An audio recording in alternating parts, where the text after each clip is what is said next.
Combien coûte le Kia EV6 2023? C'est ça à quoi on va répondre dans cet épisode-ci de Plus de millage. Donc en fait, c'est un nouveau concept. On va configurer des véhicules, principalement des véhicules électriques, puis on va vous montrer combien ils coûtent à louer, combien ils coûtent à acheter. Évidemment, on n'abordera pas trop la question de la disponibilité. Certains de ces véhicules-là qui sont disponibles, d'autres qui ne le sont pas. On commence à voir des changements dans le marché. Il y a des véhicules électriques de certaines marques, entre autres Tesla, qui sont en stock, quelque chose qui n'existait pas il y a quelques années. Il y a même des spéciaux en ce moment. Mais aujourd'hui, on vous parle du Kia V6 puisque c'est le véhicule qu'on a présenté dans l'épisode de la semaine dernière et l'épisode à venir de Plus de millage.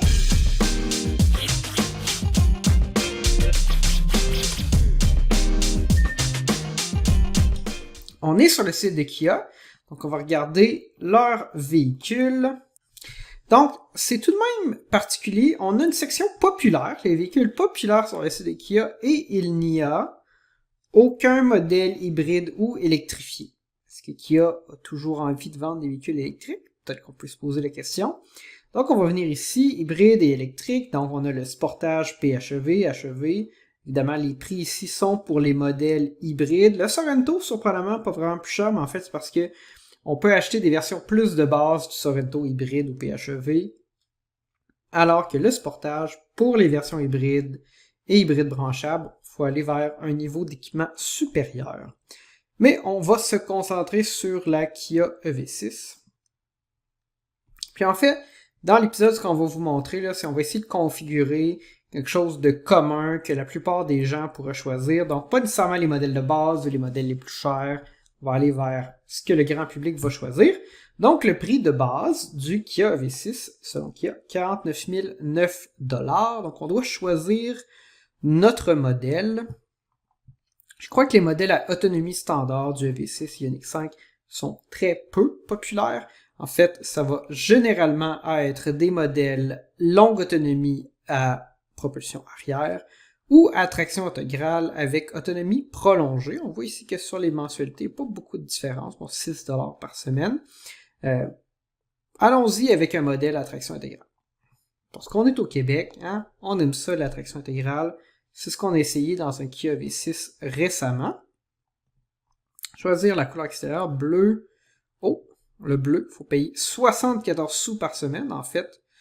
Toutes les couleurs, sauf le noir. C'est quand même particulier dans un véhicule de plus de 55 000 $ d'avoir une seule couleur disponible qui ne requiert pas une option. Mais bon, moi, rouge, j'aime bien ça. D'ailleurs, le fait que les voitures rouges coûtent plus cher à assurer, semble-t-il que c'est un mythe. Vous m'écrirez dans les commentaires si c'est vrai ou pas.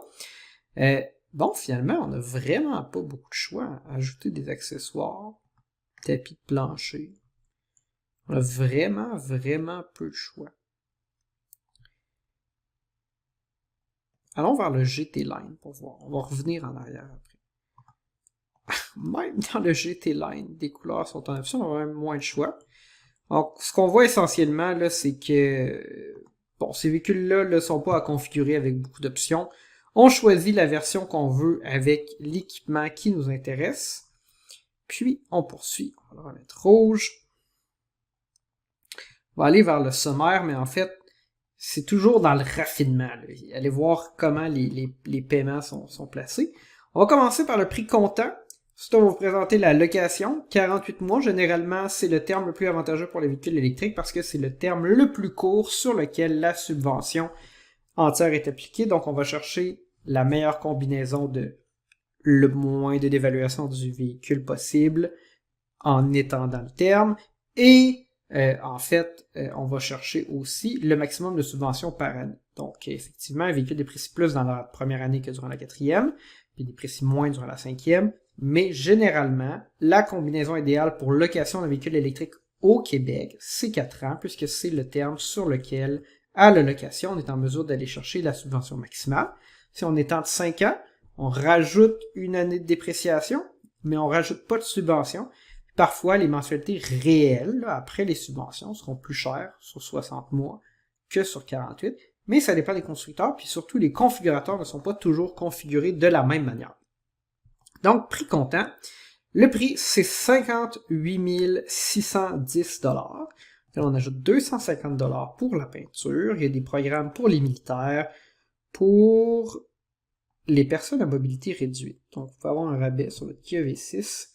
Et il y a un grade programme, ce serait bien de l'écrire en français, on est sur le site en français, évidemment. Donc, chez les gradués, ça fait plusieurs années qu'ils offrent ça, puis beaucoup de constructeurs qui l'offrent, des rabais de l'ordre de 500 à 1000 $ en général. Donc, on n'a pas de véhicule d'échange, on a le choix d'appliquer ou pas les subventions. Donc, le rabais provincial, ici, ce sont les montants avant taxe, 6 088 $ et 4 348 $, donc on est de l'ordre d'à peu près 10 500 $ de subvention, un petit peu moins, 10 400 quelques dollars, applicables sur un véhicule pleinement électrique comme le Kia V6. Donc nous allons les inclure dans le prix, et très important parce que généralement, ce n'est pas inscrit dans la publicité, mais ça existe, les taxes. Donc on va inclure les taxes. Donc en fait, le prix du véhicule avant subvention, et avant les taxes, c'est 59 000. On applique la subvention. Le prix avant taxe sera de 49 321 $. Et quand on inclut les taxes, on est à 56 707 $.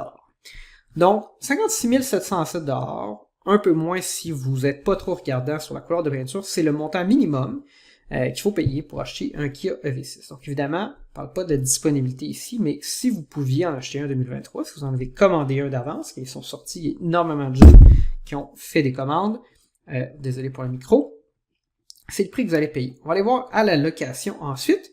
Je trouve que 16 000 km par année, c'est très peu, ça dépend des gens. 20 000 km, c'est ce que la plupart des gens vont choisir. Moi, personnellement, je fais à peu près 25 000 km par année. Faire 25 000.